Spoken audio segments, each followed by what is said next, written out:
भीमराव अंबेडकर की जयंती मनाई जा रही है और हमारे जो इस प्रांगण में मेरे साथी बंधुओं, बालक बालिकाओं जो भी है उनका मैं हार्दिक अभिनंदन करता हूँ, आभार करता हूँ।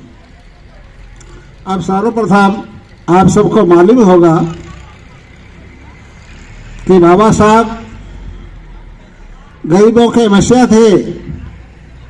इन्होंने अपने सर्वस्व जीवन में गरीबों के लिए पूरा जीवन है वो बिता दिया था। आज हमें इसी बदौलत आज जहाँ भी जो जिस स्तर पर है वो उनका ही परिणाम है।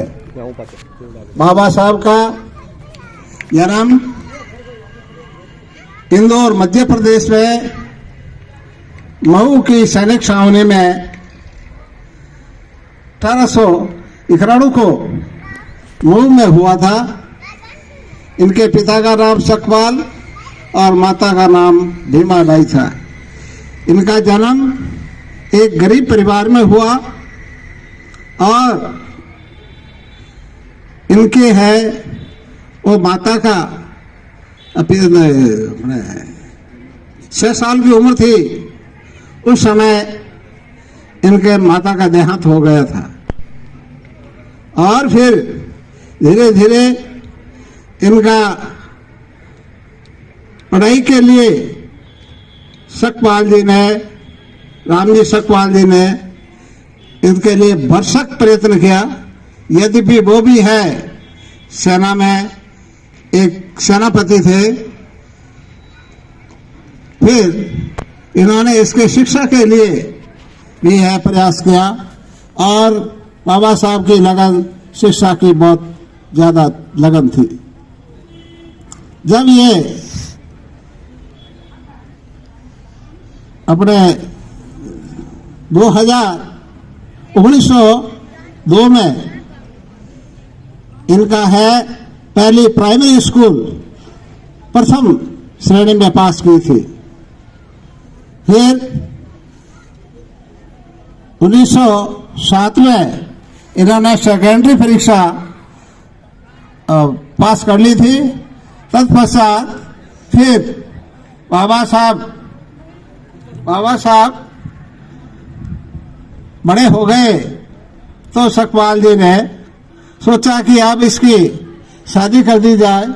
जब इनकी उम्र 17 साल की हो गई तो इनकी शादी है एक गरीब परिवार की सुशील लड़की रमाबाई थी उसके साथ हो गया। और फिर अम्बेडकर जी इनको है अपने प्यार से रमो कहते थे। ये समय बीतता गया, शिक्षा का भी है इनकी लगन बहुत ज्यादा थी। धीरे धीरे जब ये सेकेंडरी पास हो गए, इनकी उच्च शिक्षा प्राप्त करने की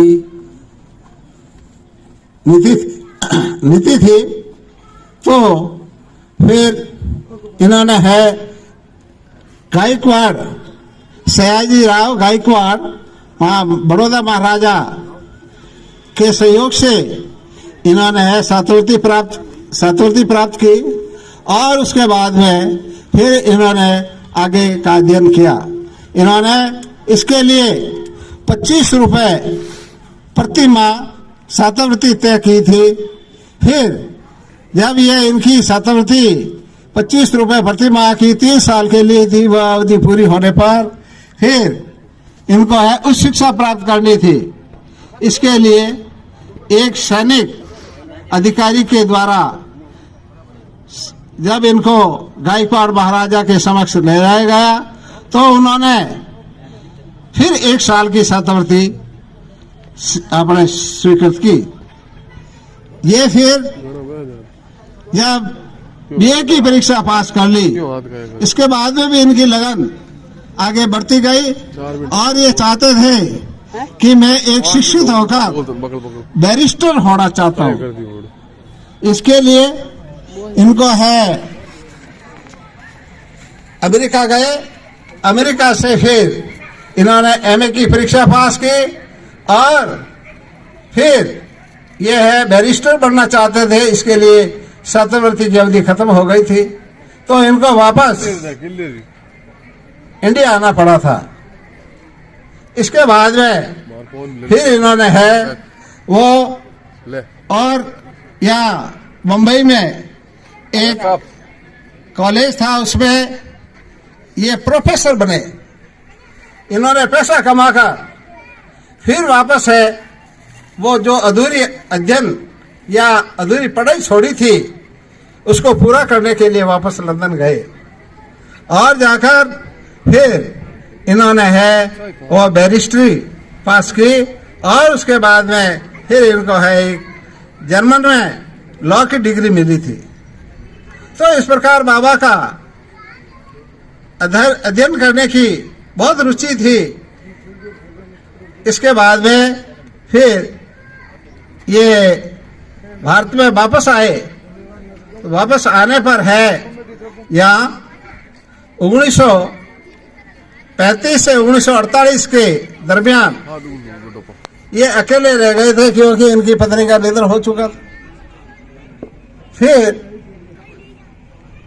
इन्होंने है एक मेडिकल कॉलेज में एक मेडिकल या अस्पताल में एक नर्स थी, उसका नाम भूल गया, तो उसके साथ है एक डॉक्टर के सलाह से इन्होंने कोर्ट मैरिज कर ली थी। इस प्रकार फिर धीरे धीरे जब वापस अपने सन 1947 में भारत आजाद हुआ, इसके लिए इनको है संविधान निर्मात्री सभा के सभापति नहीं है, इनके सदस्य बनाए गए और इस संविधान निर्मात्री सभा के डॉक्टर राजेंद्र प्रसाद सभापति थे।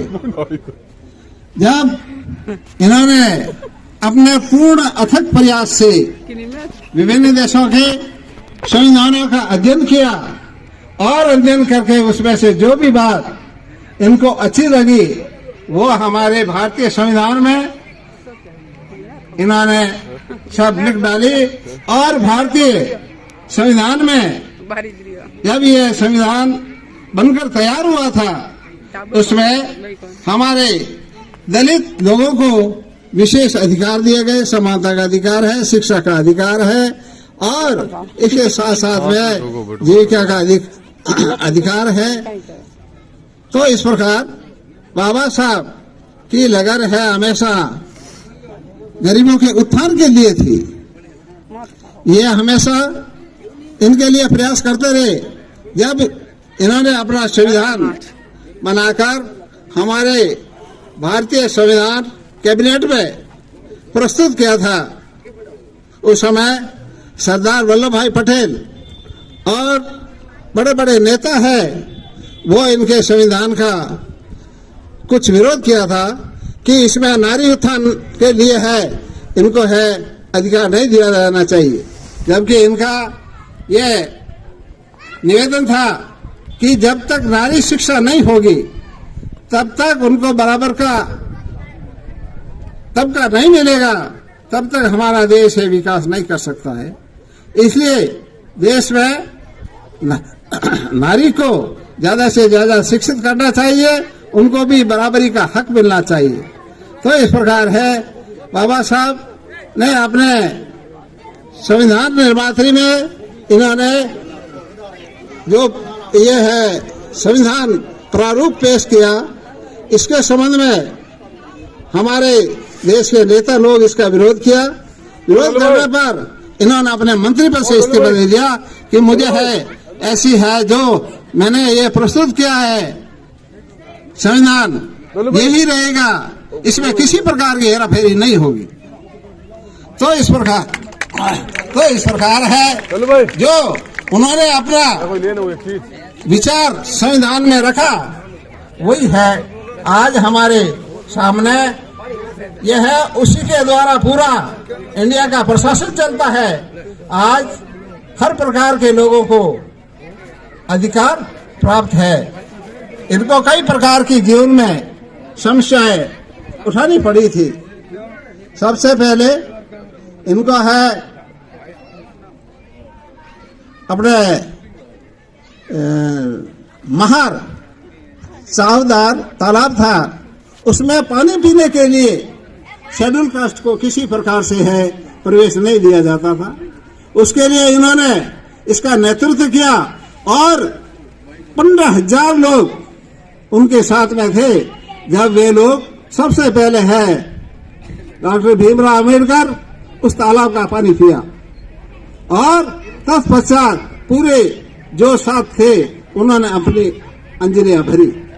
तो ऐसे समय में स्वर्ण कास्ट के लोग थे, उन्होंने है उन पर हमला किया और आपस में उनमें झगड़ा हुआ, लहूलुहान हुआ, लेकिन बाबा साहब पीछे नहीं हटे और उनके लिए संघर्ष करते रहे। और इसी प्रकार है महाराष्ट्र के एक कालाराम मंदिर जो